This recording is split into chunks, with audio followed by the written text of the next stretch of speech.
नमस्कार दोस्तों। 71वें एपिसोड में मैंने आप लोगों से एआई वर्सेस संस्कारों की बात कही थी। उसी के संदर्भ में मुझे कुछ सवाल मेरे दोस्तों से मिले। उनमें से मुख्यतः 2 सवाल ज़्यादा इम्पोर्टेंट हैं। एक सवाल ये है कि जब एकलव्य को बिना प्रॉपर संस्कारों के अ, उसकी शिक्षा का यूज़ जो है वो कहीं भी किसी भी युद्ध में न करने की उसके गुरु ने एक शर्त रखी। तो दूसरी ओर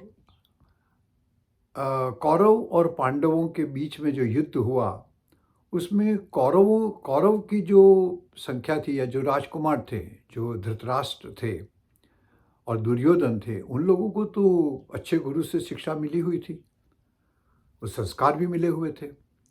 तो उन लोगों ने क्यों ऐसे गलत डिसीजन लिए या जो युद्ध था उसका मेन कारण वो क्यों बने, जबकि उनके पास संस्कार अच्छे थे।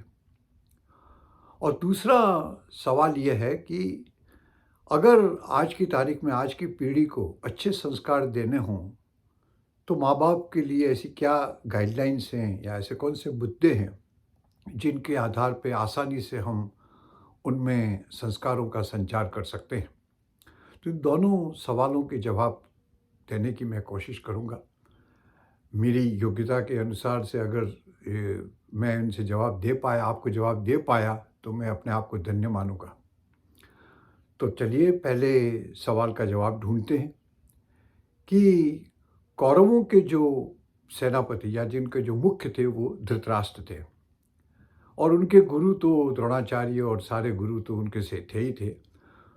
तो यहाँ हमको ये समझना होगा कि शिक्षा और संस्कार दोनों अलग चीज़ें हैं। शिक्षा तो आपको मिलती है, लेकिन संस्कार जो हैं वो आपको आपके परिवार से मिलते हैं। अब आप देखिए कि कौरवों में धृतराष्ट्र अंधे थे और उनकी बड़ी महत्वाकांक्षा थी कि उनके साथ अन्याय किया जा रहा है, जबकि वो सक्षम हैं राज्य चलाने के लिए। और दूसरी तरफ उनकी जो पत्नी थी अ, उन्होंने अपने आँखों पे पट्टियाँ बाँध के रखी थी। तो अब आप अंदाज़ लगाइए कि जिस परिवार का मुखिया, जिसके माँ और बाप, एक ने आँख पे पट्टी लगा के रखी है और दूसरा जो है वो अंधा है और वो महत्वाकांक्षी है। और इस तरह से अगर ये कोई भी बच्चा अपने माँ-बाप को इन परिस्थितियों में देखेगा या हर बार यही सुनेगा कि मेरे प्रति अन्याय हो रहा है, लोगों ने मेरी योग्यता नहीं देख कर के मेरे साथ बड़े अन्यायपूर्ण व्यवहार किया है। और इस तरीके की जब आपके घर में संस्कार मिलेंगे, तो आपके बच्चों में क्या होगा? आपके बच्चों में यही होगा कि भई मेरे माँ-बाप के प्रति अन्याय हुआ है, तो मैं उस अन्याय का बदला लूँ और मैं मेरे पिता को और माता को उनकी जो तकलीफ़ें हैं, उन तकलीफ़ों से मैं आज़ाद करूँ और मैं अपने साथ कम से कम अन्याय न होने दूँ। इसमें अच्छा और बुरा इसका महत्व कम था। मुझे अच्छा ही चाहिए, ये ज़िद उनके अंदर पैदा की गई।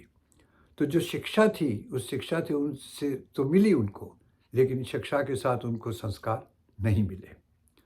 अब अपन दूसरे सवाल पर जाते हैं कि आज की तारीख में under the present circumstances parent किस तरह की शिक्षा अपने बच्चों को दें कि वो एक अच्छे व्यक्ति बन सकें, सफल व्यक्ति बन सकें। उसके लिए मैंने 5 मुद्दे जो हैं, वो आपके लिए इकट्ठे किए हैं। उन 5 मुद्दों में सबसे पहला मुद्दा ये है कि हम अपने बच्चों को टाइम दें। हम हमारे बच्चे जब बाहर जाते हैं, शिक्षा ग्रहण करने जाते हैं, स्कूल में जाते हैं, स्कूल में अपने दोस्तों से मिलते हैं, कई लोगों से उनसे बातचीत होती है, कई विचार का आदान-प्रदान होता है। लेकिन जब वो घर आते हैं, तो शिक्षा के साथ-साथ कुछ सवाल भी लेकर के आते हैं। आप जैसे मैंने आपको पहले भी कहा है कि आपका पेरेंट्स जो हैं, उनसे बढ़ के आपके लिए कोई भी अच्छा सोचने वाला व्यक्ति इस दुनिया में नहीं होता है। लेकिन अगर आप उनसे बात ही ना करें, आप उनसे विचारों का आदान-प्रदान ही ना करें, आप उनसे सवाल पूछें ही नहीं, तो उसको वो व्यवहार कहाँ से, उस व्यावहारिक जानकारी कहाँ से मिलेगी? इसलिए आप उनको समय दें। डाइनिंग टेबल के ऊपर सोने से पहले उठ कर के प्रेयर के टाइम पर उनको पूछो कि भई आप क्या-क्या देखा? क्या आपने अच्छा काम किया आज के दिन में? क्या चीज़ बुरी आपको लगी? कौन-सी चीज़ ऐसी लगी जिसमें आपको आप कन्विंस नहीं हैं? इस तरीके के सवाल पूछते-पूछते आप उनके साथ इतने ओपन हो जाएँ कि आपका जो अनुभव है वो उनकी शिक्षा और उसके अंदर मिल कर के और उनके अंदर ज्ञान की शक्ति बढ़ाए। इसलिए I wish and I pray and I always advise that you should give sufficient time to your kids.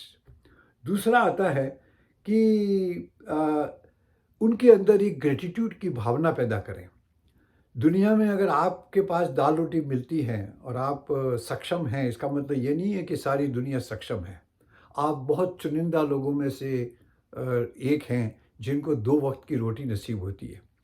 इसलिए मानवता के प्रति दया की भावना आपको अपने बच्चों के अंदर जागृत करनी होगी। उनको दिखाना होगा कि जो आपके पास है, उसकी वैल्यू क्या है और जो आपके पास नहीं है, उसकी दूसरे के लिए वैल्यू क्या है। अगर उनमें दया की भावना जागृत होगी, तो उनको वो एक अच्छे इंसान बनेंगे। तीसरी चीज़ है कि आज की दुनिया में इतने इंटरनेट कनेक्शन ये और वो सारी जानकारी इतनी ज़्यादा अवेलेबल हो गई है कि बच्चा 10 साल की उम्र में 15 साल का हो जाता है और 15 साल की उम्र में तो वो एक पूरा मैच्योर्ड बंदा हो जाता है।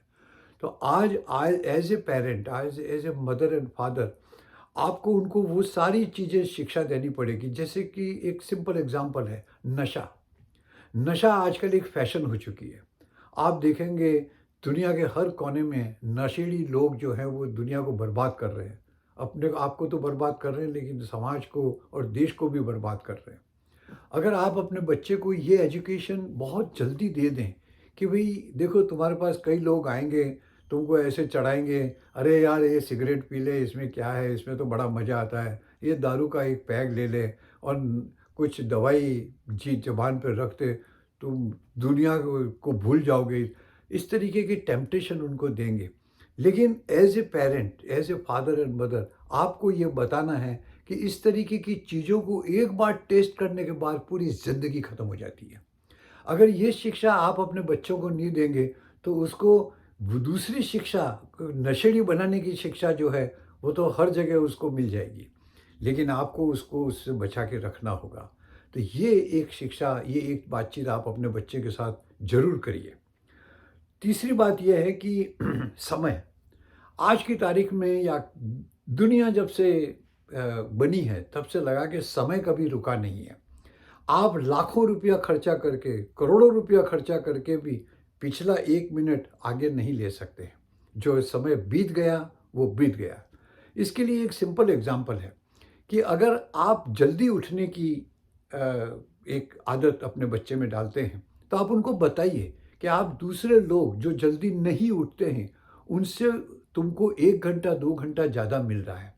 अगर आप 6 बजे की जगह पे 6 बजे उठते हैं, तो 7 बजे उठने वाले बच्चे से आपके पास 1 घंटा ज़्यादा मिला। अगर आप 8 बजे वाले बच्चे से कंपेयर करेंगे तो आपको 2 घंटे ज़्यादा मिले। लेकिन अगर आप 5 बजे उठते हैं, तो आपके पास 3 घंटे ज़्यादा मिलते हैं। और 3 घंटों को किस तरह अच्छे तरह से इस्तेमाल करके आप उसके अंदर अपने ज्ञान में, अपनी नॉलेज में, अपनी पर्सनैलिटी में, अपने व्यक्तित्व में निखार ला सकते हैं। तो समय का सदुपयोग तुमको बच्चों को ज़रूर सिखाना चाहिए। जो वक़्त गुज़र गया, वो वापस नहीं आने वाला है। ये चीज़ बिल्कुल सत्य है और ये चीज़ आप अपने बच्चों को सिखाइए कि आपके पास हर एक के पास 24 घंटे का टाइम है, लेकिन आपके पास ज़्यादा 24 घंटे में से ज़्यादा टाइम इस्तेमाल करने का एक ही वजह कि आप जल्दी उठिए और जल्दी उठ करके अपने टाइम को इन्वेस्ट करिए। और 5वीं बात जो मैं अक्सर सब लोगों को कहता हूँ, वो ये है कि आपको बच्चों के अंदर ईश्वर के प्रति भावना पैदा करनी होगी। प्रेयर्स उनको बतानी होगी।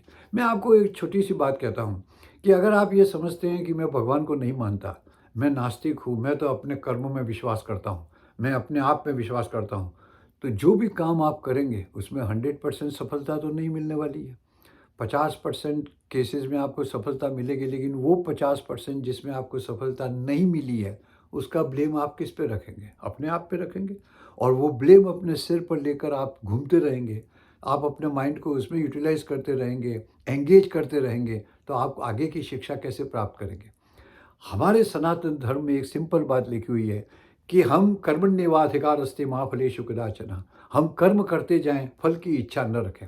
ये बहुत अच्छा सही कंसेप्ट है कि आप काम करिए, पुट 100% इनटू योर वर्क, लेकिन अगर रिजल्ट की जिद मत करिए, क्योंकि जो मेहनत आज आप कर रहे हैं उसका परिणाम इसी प्रोजेक्ट के ऊपर मिले ये ज़रूरी नहीं है। लेकिन ये सारे जो प्रयत्न कर रहे हैं, जो मेहनत कर रहे हैं, जो एफर्ट्स आप लगा रहे हैं, वो कहीं न कहीं आपके व्यक्तित्व को निखार रहा है। तो सफलता शायद इस प्रोजेक्ट में नहीं मिलेगी, लेकिन ये अनुभव आपको अगले प्रोजेक्ट के अंदर ज़रूर काम लगेगा। तो आप बच्चों को ये सिखाइए कि भगवान के ऊपर श्रद्धा रखने से हम कितने रिलीव्ड हो जाते हैं, हम ब्लेस्ड हो जाते हैं, और यही ब्लेसिंग है। अगर हमने हमारे काम को जो है वो भगवान के चरणों में समर्पित कर दिया, तो इससे बड़ी कोई उपासना नहीं है, उससे बड़ी कोई पूजा नहीं है। तो इस तरह ये 5 ज्ञान अगर हम ये नॉलेज अगर हम बच्चों के साथ हैं, उसके संस्कारों में हम इसको इम्प्लांट करें, तो वो एक अच्छे इंसान बनेंगे। और आपका, मेरा और अपने एज़ ए पेरेंट्स अपना मेन कर्तव्य ये है कि हम अपने बच्चे को अच्छा इंसान बनाएँ। अगर आपने अच्छा इंसान बना दिया, तो ये सारी चीज़ें सब गौण हो जाएँगी। वो ज़िंदगी में कभी भी असफल नहीं होगा। मेरे आशा करता हूँ ये बात आपको अच्छी लगी होगी, ये बातचीत अच्छी लगी होगी। अगर अच्छी लगी है, तो आप अपने बच्चों के साथ, अपने जूनियर्स के साथ, अपनी फैमिली के साथ शेयर करिए। न जाने किसको क्या फ़ायदा कब मिल जाए। Thank you very much. किसी और मुद्दे के साथ हम फिर हाज़िर होंगे। God bless you.